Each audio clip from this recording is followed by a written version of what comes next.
ఓం వాగర్ధావక సంపృక్తో వాగర్ధ ప్రతిపత్తే జగతః పితరౌ వందే పార్వతీ పరమేశ్వరౌ. ప్రేక్షక మహాశయులకు నమస్కారం. మీలో ఎవరైనా సరే బాగా అప్పులు చేసేసి రుణాలు అయిపోతున్నాయి అంటే సాధారణంగా అప్పుల విషయం వచ్చేటప్పటికి అందరూ కూడా ఏదో ఒక ప్రయాస పడుతూ ఉంటారు. మనం తగినటువంటి సంపాదనతో దానికి తగ్గ అప్పుతో ఏదో ఒక రకంగా అప్పు తీర్చేద్దాము అనేటువంటి ఉద్దేశంతో ఉంటారు. కానీ రుణాలు తీరాలి అంటే ఒకటే దారి. మీరు రూపాయి ఖర్చు పెట్టకుండా మనస్ఫూర్తిగా నమ్మకంతో గణపతిని ఆరాధన చేయండి.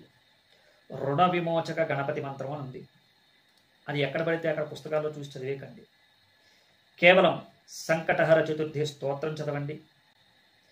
రుణ విమోచక గణపతి మంత్రం నా దగ్గర ఉంది, నేను ఇస్తాను. మీరు నన్ను సంప్రదిస్తే తగినటువంటి ఒక మార్గం, అంటే మీరు వ్యాపార నిమిత్తం అప్పు చేశారా, కుటుంబ నిమిత్తం అప్పు చేశారా, లేకపోతే దేనికోసం విదేశాలు వెళ్ళటానికా, లేకపోతే ఏదైనా ఒక విషయం గురించి దేని గురించి మీ యొక్క రుణం ఏర్పడింది, లేదా మీకు రావలసిన డబ్బు ఉంది, వాటన్నిటి గురించి కూడా క్షుణ్ణంగా పరిశీలన చేసి చాలా సింపుల్ మెథడ్లో మీకు మార్గం చెప్పడం జరుగుతుంది.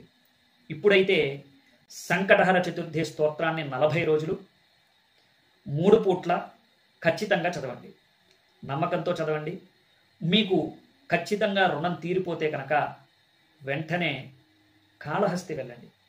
కాళహస్తిలో వాయవ్యమూల రుణ విమోచక గణపతి ఉంటారు. ఆయన దగ్గరికి వెళ్ళి 3 గుంజీలు తీసి బెల్లము, పసుపు, అదేవిధంగా ఆయనకి పెసరపప్పు, ఇవన్నీ కూడా ఆ దేవాలయంలో ఆ గణపతికి సమర్పించి మీ రుణానికి తగినట్టుగా మీరు రుణం ఎంత చేశారో, ఎంత తీరిందో దాన్ని బట్టి దాంట్లో కొంత శాతం, అంటే ఇంచుమించు 10% ఆ గణపతికి వేయండి. ఖచ్చితంగా మీరు రుణాల్ని తీరుస్తారు. తీర్చి ఆ గణపతిని దర్శనం చేసుకుంటారు. అక్కడికి వెళ్ళి మీ యొక్క మొక్కుని చెల్లిస్తారు. ఖచ్చితం ఇది. అంతేకాదు, మీకు రావలసినటువంటి ఉన్నా సరే రుణ విమోచక గణపతి స్తోత్రాన్ని 3 పూట్ల చదవండి.